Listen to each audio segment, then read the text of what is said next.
જય દ્વારકાધીશ, જય માં મંગલ. મિત્રો, આપણે આવી ગયા છીએ વાડીમાં, અને વાડીમાં તમને દેખાય છે કે આપણે જુવાર વાવી દીધી છે.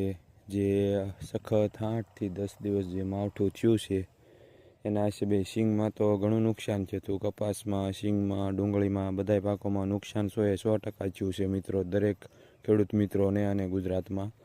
હવે સરકારશ્રીને એક જ વિનંતી કે વહેલી તકે જે ખેડૂતને ખાતા દીઠ જે સહાય દેવાની હોય એ વહેલી તકે સહાય દઈ દે.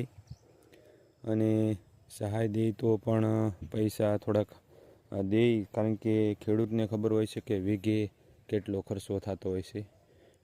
વીઘે મિનિમમ મિત્રો પાક લ્યો ને તો 50,000 રૂપિયાનો ખર્ચો થાય છે વીઘે.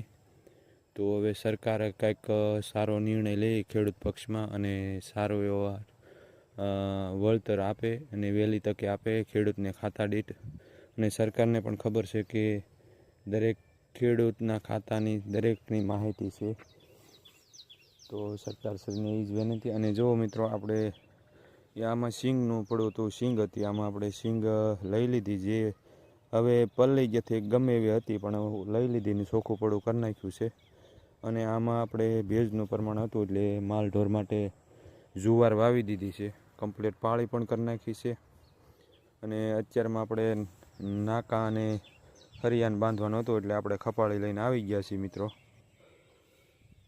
કારણ કે ઉગતો સૂરજ છે અને ટાઢો પોર જેવું છે, તડકો ન લાગે એટલે અત્યારમાં આપણે કામ શરૂ કરી દીધું છે પાળી બાંધવાનું. જુઓ, અહીંયા નીક છે, આ નીક છે, અને હજી અહીંયાથી આ બધા ફાળા, આ શું કહેવાય, સરિયાના જે પાળી છે એ બધી બાંધવાની છે ઠેઠ સુધી.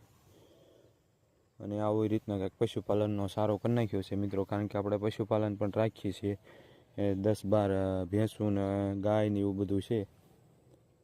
તો પશુ માટે પણ કંઈક સારો તો કરવો પડે, કારણ કે મગફળીનો પાલો છે તો પલળી ગયો છે મિત્રો.